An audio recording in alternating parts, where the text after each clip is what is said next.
मुंबई में गांधीजी स्टेशन जगह है जहाँ मैं आके सो गया। करीब 6-7 बज रहे थे, विदाउट रिजर्वेशन पैसे ही नहीं। तो एक पुलिस वाले ने डंडा मार दिया और मैं जाग गया। बोले क्या हुआ सर? बोले ये सोने की जगह नहीं, ये प्लेटफॉर्म है। मैं सर मैं एक्टर बनने आया हूँ, मैं किसी को ये जानता नहीं हूँ और अभी किसी भी तरह से आप जो है मुझे सोने दीजिए, नींद आ रही है। बोले नहीं नहीं। उन्होंने मराठी बोला और मुझे वहाँ से डंडा मार के भगा दिया। 1000 आदमियों में भी सिलेक्ट हो गया और मैंने शूटिंग की और मुझे 26 रुपीज़ मिले। 10 अक्टूबर 1973 को 26 रुपये मिले। नमस्कार, मैं बॉलीवुड एक्टर रमेश गोयल। आज तारीख है 21 फरवरी 2024 का दिन। मेरे लिए आज का दिन बहुत शुभ है क्योंकि मेरा इंटरव्यू चल रहा है। जो सपना मैंने आज से 50 साल पहले देखा था कि कभी मेरा भी इंटरव्यू हुआ करेगा, तो आज वो दिन मैं आमने सामने इंटरव्यू दे रहा हूँ और देख रहा हूँ। तो पहले तो अपने बारे में बता दूँ, मैं बॉलीवुड एक्टर रमेश गोयल। अगर आप इंटरव्यू के दौरान भी मुझे सर्च करना चाहें तो गूगल, IMDb, यूट्यूब, फेसबुक और इंस्टाग्राम पर सर्च कर सकते हैं। हर जगह मेरा रिकॉर्ड है पूरे 50 साल का, क्योंकि इस लाइन में मुझे 50 साल हो गए एज एन एक्टर। और इंस्टाग्राम ID है रमेश गोयल एक्टर। तो आप इंटरव्यू देखिए और मेरी ID में तलाश कीजिए। मेरे 88,000 फॉलोअर्स, 88K।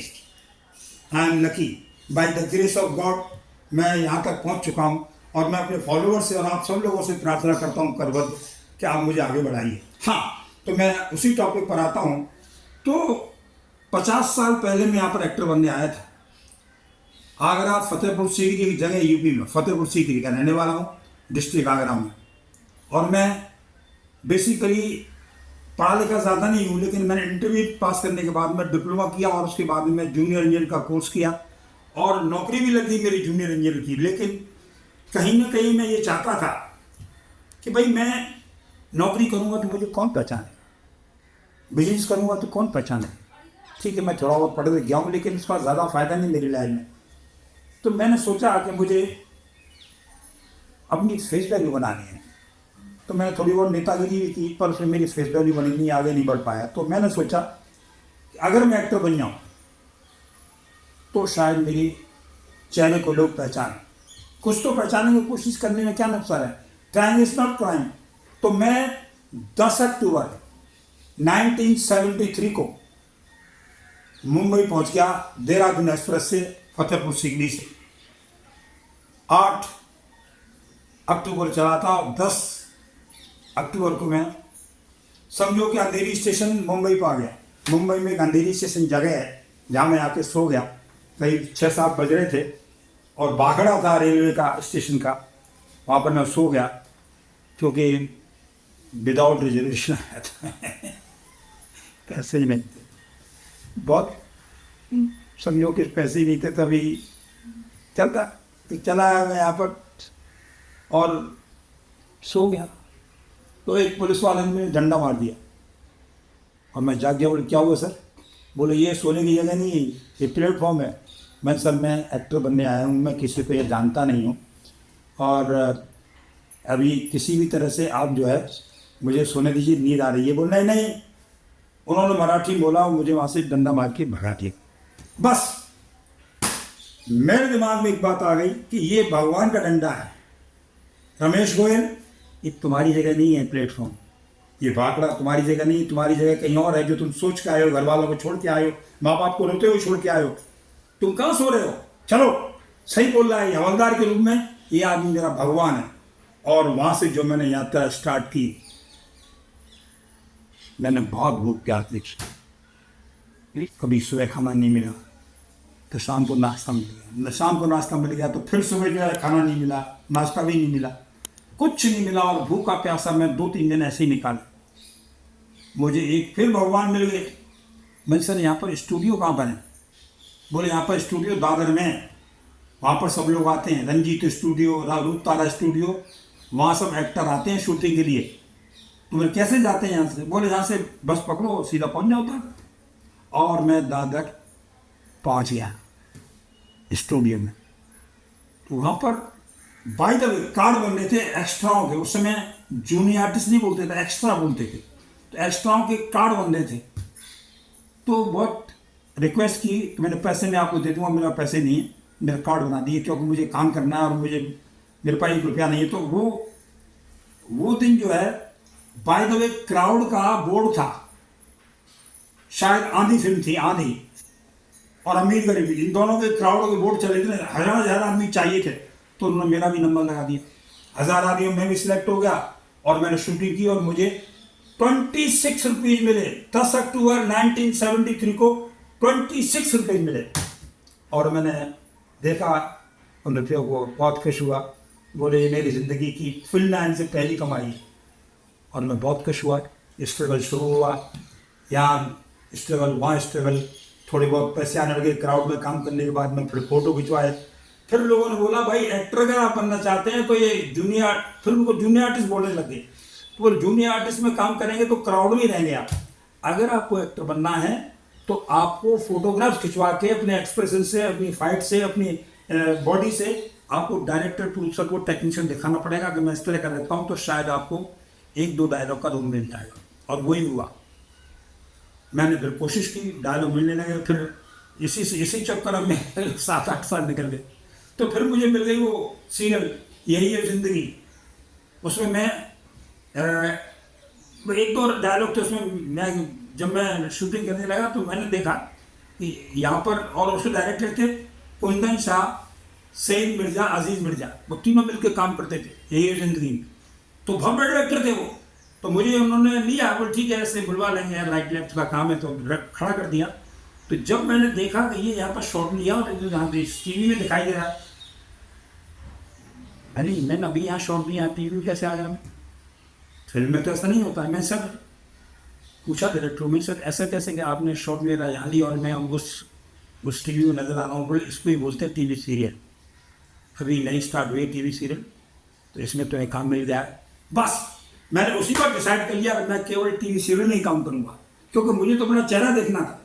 और वो पूरे हिंदुस्तान में फिल्म सीरियल रिलीज होने वाली है, तो मेरा चेहरा पहले से ही आ जाएगा। और फिल्मों में पता नहीं शूटिंग हो गई, वो शॉट रहेगा कि नहीं रहेगा, एडिटिंग, डबिंग, मिक्सिंग, क्या क्या झंझट है उसमें।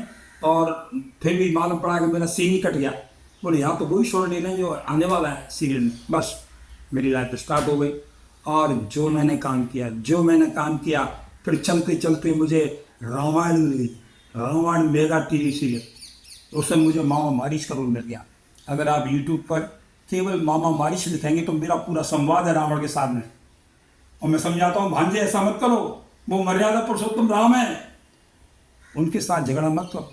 सीता जी का हल करने के लिए मुझे प्रेसराइज मत करो, दबाव मत डालो। हाँ मैं समझा रहा हूँ, मैंने देखा हुआ उनका प्रताप।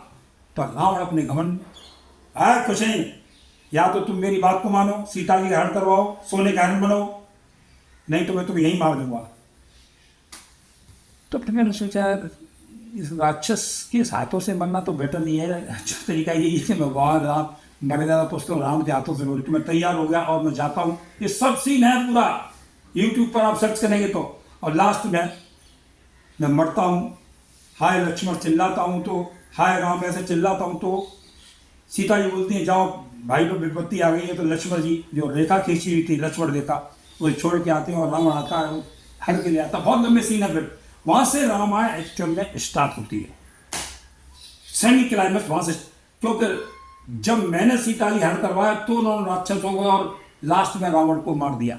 मैंने बोला था कि उनसे झगड़ा मत करो, ये बहुत बड़ा नष्ट हो जाएगा, लंका खत्म हो जाएगी, तुम खत्म हो जाओगे। पर वो गारंटी था, उसका काल था, राम के हाथों मरना था उस जमाने में। तो सब जगह से बुलाने लगे, बोल भाई अरे मामा मारीच हम देख रहे हैं। घर वालों की, नातेदारों को मेरा कॉन्फिडेंस एकदम बढ़ गया। बोला अभी मैं कामयाब हो जाऊंगा। और उसके बाद में उसके नियर अबाउट मुझे सरफरोश फिल्म मिल गई आमिर खान साहब के साथ। उसमें थ्रू आउट 4 ऑफिसर है, उसमें एक मैं भी था। बहुत बड़ा रोल है मेरा, स्टार्ट टू फिनिश रोल है सरफरोश में। और सबको आमिर खान साहब की मेहरबानी है। जॉन मैथ्यू साहब ने मुझे रोल दिया, आमिर खान साहब ने अपने डायलॉग मुझे दे दी। इतने बड़े स्टार ने बोल नहीं ये रमेश गोयल बोलेगा, और उनके डायलॉग देने से मेरी थोड़ी रोल की वैल्यू बढ़ गई, करेक्टर की वैल्यू बढ़ गई। आमिर खान साहब का जो है एहसान कभी नहीं भूल सकता। उन्हीं आमिर खान साहब ने मुझे भी 13 जनवरी को उसमें बुलाया था अपनी लड़की की क्या बोलते रिसेप्शन में, यानी उन्होंने बहुत कम लिमिटेड एक्टर बुलाए थे, उसमें मुझे भी बुलाया था, तो उन्होंने इज्जत दी मुझे, बहुत बड़ा लगा, बहुत बड़ा वहाँ पर माहौल था रिसेप्शन में, तो बहुत एंजॉय किया। तो आमिर खान साहब मेरे पास हमेशा जो है मेरे मेहमान रहे। अभी मेहमान में मुझे अभी इनकी फिल्म स्टार्ट हुई है लाहौर, उसमें भी शायद मुझे कुछ काम देंगे, मैं वेट कर रहा हूँ उनके फ़ोन का। एनीवे, तो सरफरोश मिल गई, रामायण में काम मिल गया, फिर तो लाइन लग गई। वो अच्छी पर्सनैलिटी बोल लेता है 1-2 डायलॉग, और 1 dialogue 2 dialogue 4 dialogue 1 scene 2 scene के रोल मिलते रहे, और मैं आज तक वही काम कर रहा हूँ। And I am very happy कि मुझे कम से कम 50 साल के बाद में भी काम मिल रहा है। 50 साल तक काम करता रहा मैं, और मुझे 10 अक्टूबर 2023 के दिन पूरे 50 साल हो गए कैमरा फेस करते करते।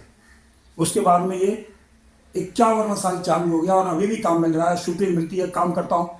रोल कैसा भी हो, काम होना चाहिए, मैं काम करता हूँ, कोई कॉम्प्लेक्स नहीं है, छोटा मोटा बड़ा जो भी रोल मिलता है, जैसे पैसे मिलते हैं मैं सब में एग्री हो जाता हूँ, और मुझे खूब काम मिल रहा है और खूब मैं एंजॉय कर रहा हूँ लाइफ को। और अभी तो ये चल गया है क्या इंस्टाग्राम, इसने तो मेरी लाइफ ही चेंज कर दी। इंस्टाग्राम का जो माहौल है पूरे हिंदुस्तान में छाया हुआ है, जिससे बात करो इंस्टाग्राम में कितने फॉलोवर्स हैं। अभी तो हमारी फिल्म इंडस्ट्री के कास्टिंग डायरेक्टर्स पूछते हैं भाई आपके फॉलोवर्स कितने हैं।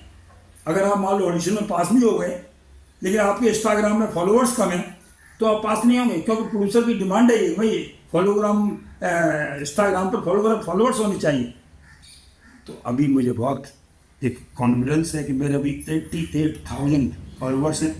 अभी जो मेरी माइनस पॉइंट था वो अभी मेरे ख्याल से मार्च के फर्स्ट वीक तक मेरे 1 लाख हो जाएंगे। 1 लाख तक वो कंसीडर करते हैं कास्टिंग डायरेक्टर। मैंने सुना है कि 1 लाख तक अगर किसी एक्टर के फॉलोवर्स हैं तो वो उनको कंसीडर करते हैं, उन्हीं को ऑडिशन लेते हैं, उन्हीं को सिलेक्शन करते हैं, उन्हीं को काम देते हैं। तो अभी ये नई प्रथा चालू हुई है इस साल से, पहले नहीं था। पहले ऑडिशन होता था, ऑफिस थे अलग अलग, तो ऑडिशन होते थे, लेकिन जब ये कोरोना आया तो उसके बाद में ऑनलाइन ऑडिशन हो गए। अभी जब ऑनलाइन ऑडिशन हो गए तो फिर यह नया स्टार्ट हो रहा है एक्टर्स के लिए कि भाई आपके फॉलोवर्स कितने हैं। तो मैं आपके माध्यम से नए लोगों को या पुराने लोगों को भी मैं ये कहना चाहूँगा कि अगर आप फिल्म लाइन में काम करना चाहते हैं किसी भी एज ग्रुप में, तो निश्चित रूप से ये एक डिमांड कुछ महीनों में आने वाली है कि आपके फॉलोवर्स कितने हैं, आईडी भेजिए। अगर आपके फॉलोवर्स इतने नहीं हैं तो फिर आप ऑडिशन मत दीजिए, ना हमें कॉन्टेक्ट कीजिए। अगर आपके इतने फॉलोवर्स हैं तो आप आइए, हम आपको ऑडिशन भी लेंगे और आपको फाइनल भी करेंगे। और ऑडिशन लेना ज़रूरी भी नहीं है, आप केवल आपके फॉलोवर्स की आईडी की फॉलोवर्स से ही हम जो है फाइनल कर लेंगे। तो फॉलोवर्स की कीमत बढ़ने जा रही है। जिस एक्टर के पास फॉलोवर्स ज़्यादा हैं अभी काम उसको ही मिलेगा। तो ये एक नई प्रथा चालू हुई है, ऐसा सुनने में आया है, मैं सुनने का होना है। अभी मेरे साथ में ऐसा हुआ नहीं है, जब होगा तो वो भी बता सकता हूँ मैं। इसलिए अभी नई ज़िंदगी स्टार्ट हो गई कि मैं इसी साल से 2024 से फॉलोवर्स बढ़ा रहा हूँ, वीडियो बनाता हूँ। मेरे सब साथी लोग मुझे सपोर्ट कर रहे हैं, जितने भी मेकर्स हैं, इन्फ्लुएंसर हैं, यूट्यूबर्स हैं, सबसे मेरा भी कांटेक्ट चल रहा है, वो भी मुझे कांटेक्ट करते हैं। और मुझे ऐसा लग रहा है कि जो मेरी इच्छा थी कि मैं मरते दम तक काम करूँ, no retirement in my life, मैं मरते दम तक काम करूँ। तो इस बात से एक बात साबित हो गई कि मैं डेली अपनी वीडियो बनाता हूँ, तो कैमरे के सामने तो हूँ ना मैं भाई। घर बैठ के जब मैं अपनी वीडियो बना सकता हूँ तो कैमरे के सामने हूँ मैं, तो मैं मरते दम तक जितना काम कर सकता हूँ ना।